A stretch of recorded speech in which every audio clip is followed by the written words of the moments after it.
What up, familia? My ones for life. It's your favorite Puerto Rican, Brooklyn, Philly here, and I just felt led to just jump on here and randomly just start pulling messages and see what comes out. I'm not gonna lie, I feel like this heavy energy in the air. My spirit, in and of itself, feels like I don't know, like something wants to weigh it down. You know, what I'm hearing is like in my bag type of energy. And I don't know if you live in the US, you're already familiar with what the news, I'm sure, has been playing on constant repeat. I'm not going to mention it. I haven't watched it. I refuse to right now submit to any of that energy right now. But it's interesting as I tried, as I was pre-shuffling a lot of the decks that I think I may be using, because I don't know, this may be long, this may be short. I'm just gonna flow, see whatever comes out, see what happens. I tried to set up like just YouTube to have like music in the background to see if anything, you know, themes or something, you know, pops out that may be wanting to surface from spirit or from ancestors. I'm going to just be very honest. My ancestors are very present in this reading already. They've shown up even before I hit record. And one of the things that was interesting was that as I began to, sorry about that, guys, as I began to, interesting. Oh, so this card fell out. As I began to look to, they said they want all of them. Okay.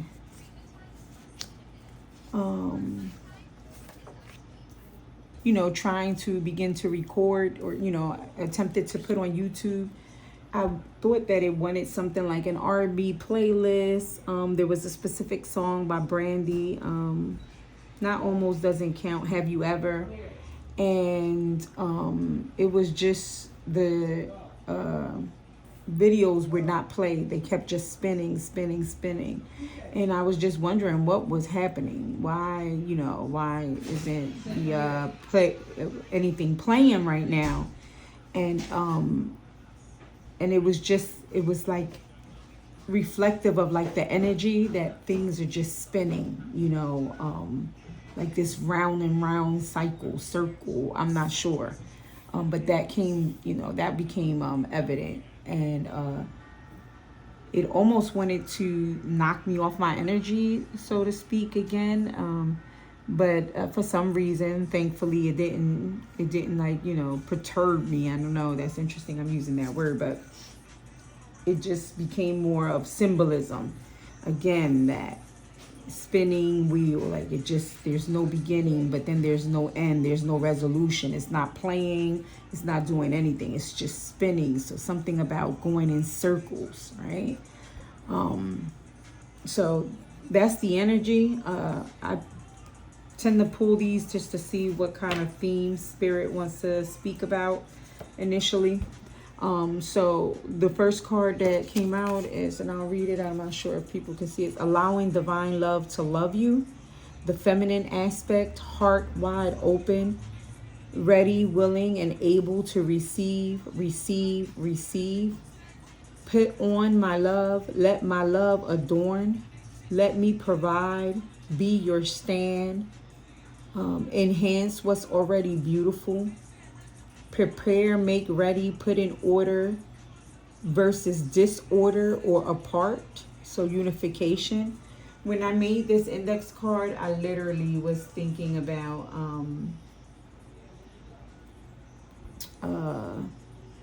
this song, the other side of this card, which is Adorned by Miguel, his lyrics. And the prelude starts with, when is it my turn to stop being a projector for everyone else, a healer, which would then really talk to this feminine aspect, saying that now, so for many of us, many of you that are watching this right now, you're looking towards, or you're in this transitional phase where you want to move from this aspect of yourself, or this way of living that has been mostly healer and caretaker and provider for others.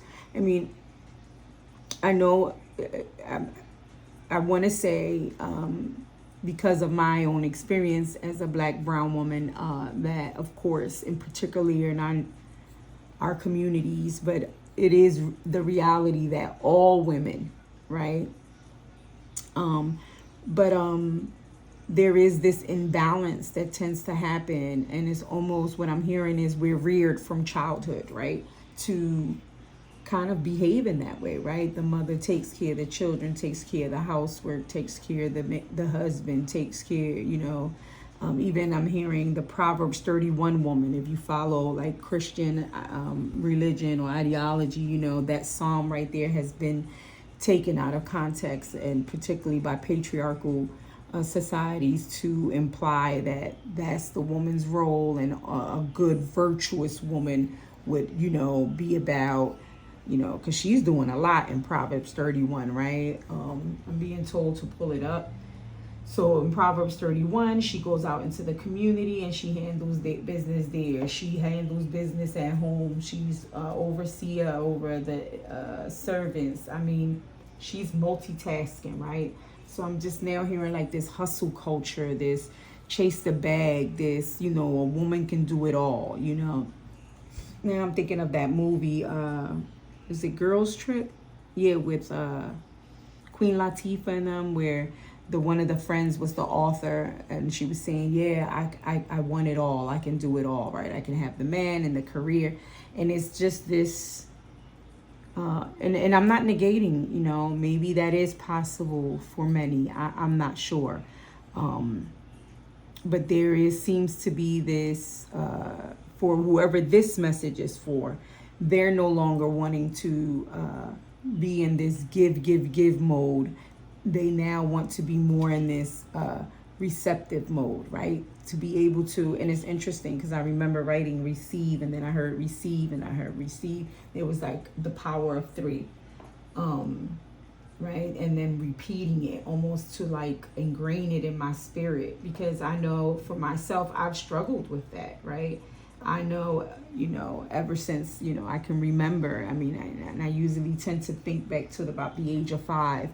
I've been parentified, right? I had to go and I translated at appointments for my parents, or, I had to take care of siblings, different things that always required giving and looking and caring after others, to the point where my,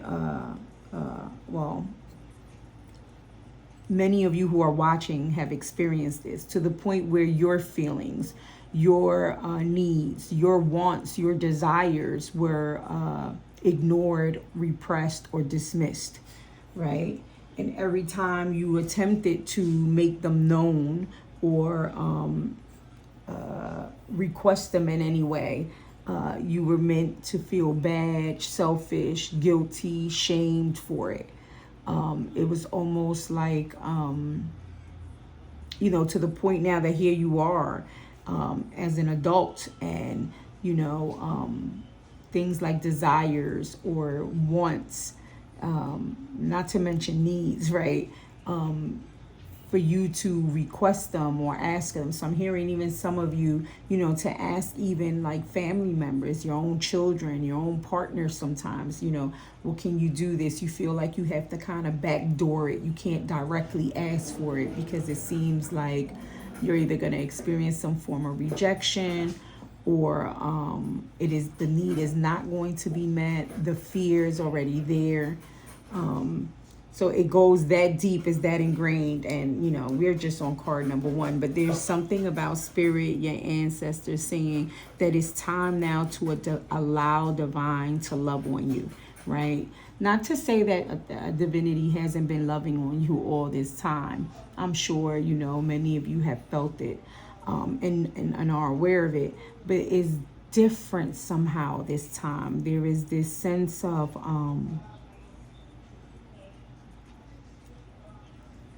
how do you want me to explain it, Spirit?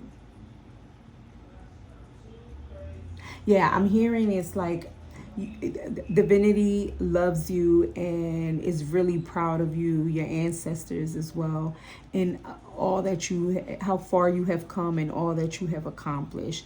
And it seems like they're saying to you that you tend to feel that because of all that you have, right? And it may not be like grand, grand items or like houses and cars, but you're grateful. You have a roof over your head for the most part. You know what I mean? You have viable income coming in. You're employed. All your limbs, and you tend to go to divinity and gratitude for all these things, but then you tend to feel like this sense of guilt for wanting more, and in this case it was very interesting, and my nose is itching. They're saying, yes, speak on this. Let me provide, be your stand. So this is a quote from Be Your Stand is a quote from Nicki Minaj.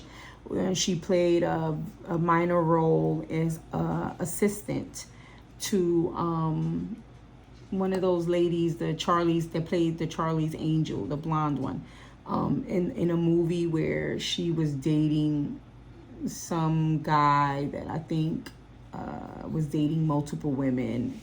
And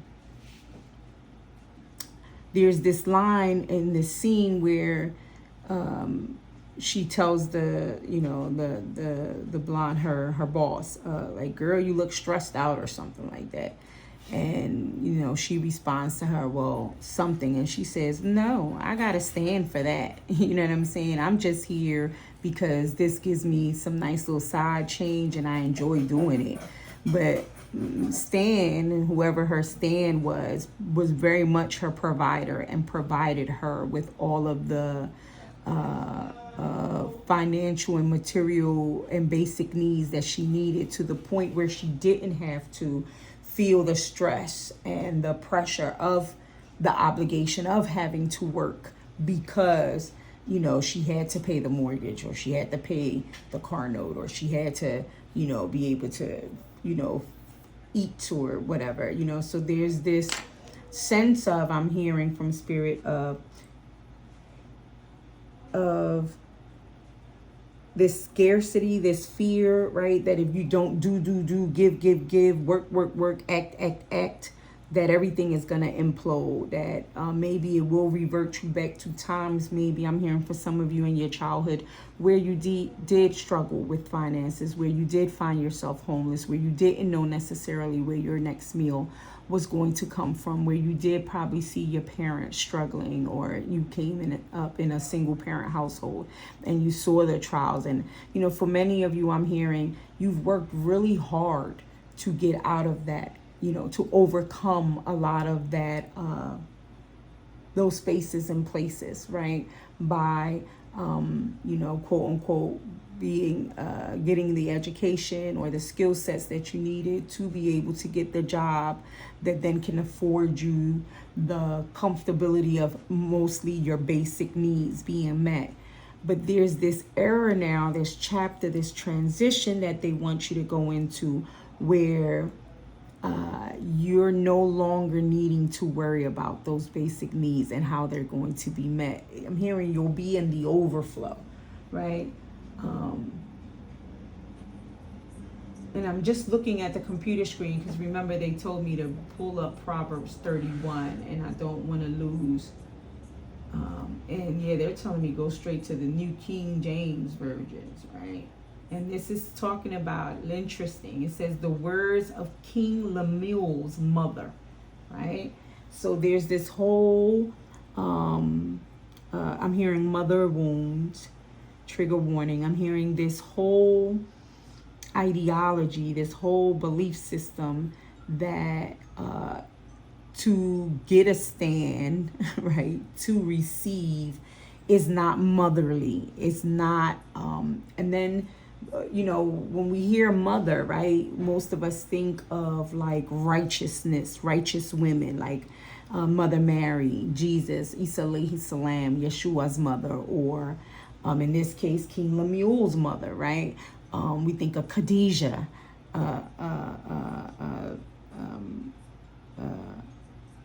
or Ishmael's mother, Hagar, right? We think of women, we place them automatically when we hear that title mother. It comes fully loaded, fully packed.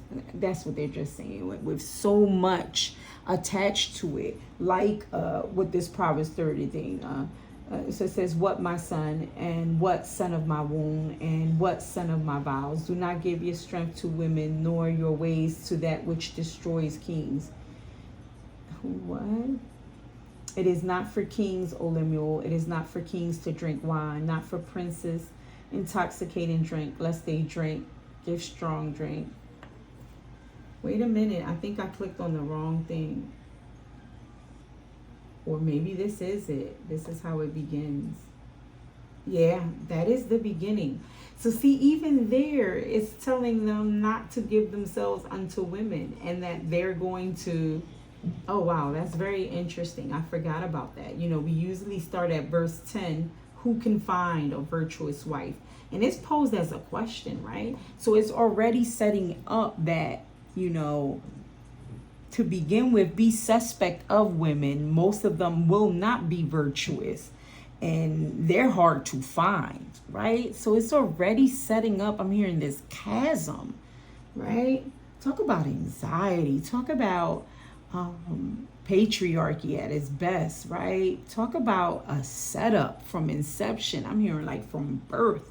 Because what do you do as a woman if you're born into a society that already the men or the laws or the norms or the ethics and values are already centered about this, around this suspicion about women and just their presence, their feminine, right? And it says here this feminine aspect, right? Femininity in and of itself has always seemed to be demonized and ostracized, and women are meant, are shamed and taught to feel, again, remember what I was talking about, like, if you desire sex, then you're a whore, you're a thought, you know what I mean? I know of someone, I won't mention who they are just for, anonymity purposes, and I wouldn't want them to be embarrassed. Not that I think that they would listen to a tarot reading, but just to ensure. But she disclosed to me that in order for her to have sex with her partner, she was in a heterosexual marriage, she would have to say things like, let's play, and would have to bring it up in roundabout way. Didn't I mention that earlier about asking for help in roundabout ways? Didn't I mention it earlier that the circle kept spinning? So there's this going around the center of it instead of being direct. Right now I'm seeing a target, an arrow, right? Instead of being direct and to the point. Women feel like they can't be direct and to the point. Now I'm hearing and I'm sorry, men, and no, for those men who maybe really relate more to their feminine, you're shunned, you're shamed, you're told, oh, you're a man up, you can't act like a itch, you can't act like a woman like that, you know what I'm saying? And there's a lot of hurt and pain behind that, right? But I just thought of the Barbie movie, the scene where, I call her America. Isn't that her name? I think that is her real name, America. Well, the mom of the daughter, where she goes, and I wrote that as one of my quotes, interestingly enough. I'm sure I have it here in my index card. But she was saying, as a woman, you have to be coy. You can't be too direct. And then because then you're a B, and you got to help the man, but then you can't be seen like his mother, right? And she went on, she did this whole speech, like literally, about how a woman is trained vis-a-vis this society on how to act and not act because of and then falling out of line with that those norms, that understanding is, is there's grave consequences for her. Like I said, if she expresses she wants to have sex and maybe doesn't want to settle down and, in college wants to kind of, experiment and explore her body and the bodies of others, depending on her community and where she's at, and you know what I mean, she's not wifey material now. She's not considered this virtuous wife, right? And if that's what she wants to be, as a wife and settle down as a home, that might be right. If she's in finances, or in like a CAO world, and to be in that world, you have to kind of play a specific role that is decisive and may have to cut certain people or positions down and things of that nature, just like any man would. But when a woman does it, now she's they'll say, and this is not me saying this is the ignorance that comes out of people mouth. Oh, she must be a dyke. She hates men. She's a B. You know what I mean? But she's playing the same role that is required for that position that would be required for a man. So this is deep. I was trying to see if I could find the actual quote, but if you kind of just go to the clip of the woman seen in Barbie, when she just kind of breaks down what all is expected and anticipated from a woman, almost from like birth, right? So here we go. You have to be their mommy, but not remind them of their mom. You have to mask your power under a giggle. You have to find a way to reject men's advances without damaging their egos, because if you say yes to them, you're a tramp. And if you say no to them, you're a prude. I'm every woman, Barbie. So I forget why I wrote, I'm every woman. Maybe it's more reference to the song, I'm every woman, but I can't recall right now.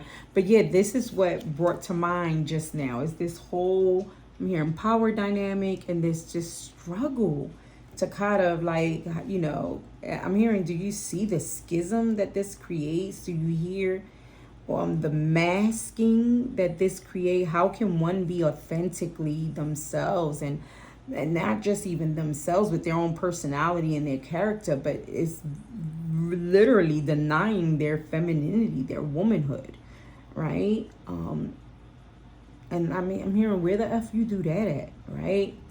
Like, why would you need to do that? How is that fair in any kind of way? What kind of existence is that for anybody, right? And now I'm looking back at the Proverbs 31, and it's saying, she will have no lack of gain. She does him good and not evil all the days of her life. And not evil, right? She seeks wool and flax and willingly works with her hands. She is like the merchant ships. She brings her food from afar. So she's the hunter and the gatherer. Like, what? I don't know. That's what I heard just now. She also rises while it is yet night, so she don't get much sleep. She provides food for her household and a portion for her maidservants. She considers a field and buys it. So she's an entrepreneur. She's a businesswoman, right? From her profits, she plants a vineyard. So then she girds herself with strength. Yeah, she got to be strong to do this, and strengthen her arms. So she goes to the gym, right? She works out. She perceives that her merchandise is good, and her lamp does not go out by night. She stretches out her hands to the distaff, and her hands holds the spindle, right? She extends her hand to the poor. So she's also, full of charity, does charitable work, volunteer work. She is not afraid of snow for her household, For all her household is clothed with scarlet, because she's spinning that yarn and making their clothes, right? She makes tapestry for herself, so she don't even go buy curtains. She make her own curtains and her own tapestry for her sofas and all her stuff. Her clothing is fine linen and purple. Her husband is known in the gates when he sits amongst the elders of the land. So he gets to sit with the elders, right? While she's doing all this work, right? Wow, it keeps going. Wait, there's more. She makes linen garments and sells them. So she a hustler too. An entrepreneur. She got side hustles and supplies sashes for the merchants. And she she gives the sashes for the merchants. Strength and honor are her clothing. She shall rejoice in time to come. She opens her mouth with wisdom, and on her tongue is the law of kindness. So she has to be kind and only speak wise. And the wisdom I'm sure they're referring to is the wisdom of this type of wisdom, to know, how to be their mommy, but not remind them of their mom, to giggle under the power, right? This is the wisdom I think they're referring to. She watches, and on her tongue is the law of kindness. So she ain't never nagging, she's just kind and sweet. And I just heard from Coming to America, whatever you like, right? Her children rise up and call her blessed. Her husband also, and he praises her. Many daughters have done well, but you excel them all. Charm is deceitful and beauty is passing, but a woman who fears the Lord, she shall be praised. Give her of the fruit of her hands, and let her own works praise her in the gates. Right? I'm exhausted reading all of that. And again, I'm not negating, or trying to be disrespectful or dismissive of anything in Proverbs 31. I'm yawning now, right? Because I'm telling you, just reading that exhausted me, right? That is a very exhaustive list for one person to be able to operate in such a way. And I'm looking back over my own life and some of the women that I know, and I think maybe early 20s, probably up to mid 30s, trying really hard to meet all of those things and do a little bit of all that. But now about 50, things have changed, right? I don't want to do all those things anymore. You know what I mean? I really don't even want to do most of the time my hair. That in itself is a project and takes a while, right?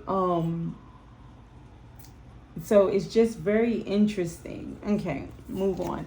People are disturbed not by events alone, but by the views they take of them, right? So that's interesting. We get that. Trying to be stepping into more this feminine, this receptivity, your feminine aspects, which is more of sensuality,